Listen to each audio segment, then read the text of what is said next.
Dieu, après avoir parlé à maintes reprises et de diverses manières par les prophètes, a parlé dernièrement en ces jours par son Fils. Jésus nous a laissé des récits et des anecdotes très simples.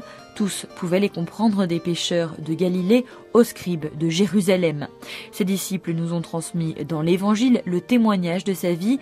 Depuis le IIe siècle, la tradition de l'Église attribue les évangiles respectivement à saint Matthieu, saint Marc, saint Luc et saint Jean. Les 3 premiers évangiles sont appelés synoptiques car ils se présentent de façon très semblable. Matthieu, le publicain du collège des 12 apôtres, a écrit pour les Juifs convertis au christianisme.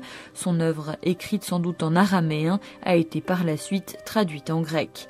La tradition parle de Marc comme du compagnon et traducteur de Saint Pierre près la communauté de Rome. Un narratore formidabile perché con tinte. Il fut un narrateur extraordinaire, car il nous dépeint l'environnement de Jésus avec des teintes d'un très fort clair-obscur. Il travaille sur le thème de la vie du Seigneur. Un écrivain étrange, mais bien sympathique. Luc, médecin d'origine païenne, a composé le 3e évangile. L'œuvre de Luc est écrite en un grec érudit et plus raffiné. Dans le 3e évangile, Jésus nous présente Dieu comme un Père capable de pardonner.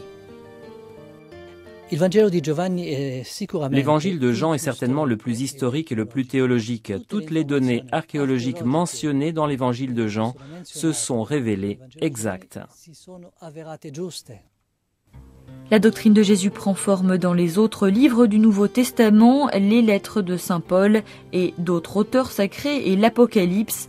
Ces écrits contiennent les réflexions des premiers chrétiens sur la vie et sur le message de Jésus. Par ses écrits et surtout par sa vie, l'apôtre Paul élargit les frontières de l'Église à tous les peuples.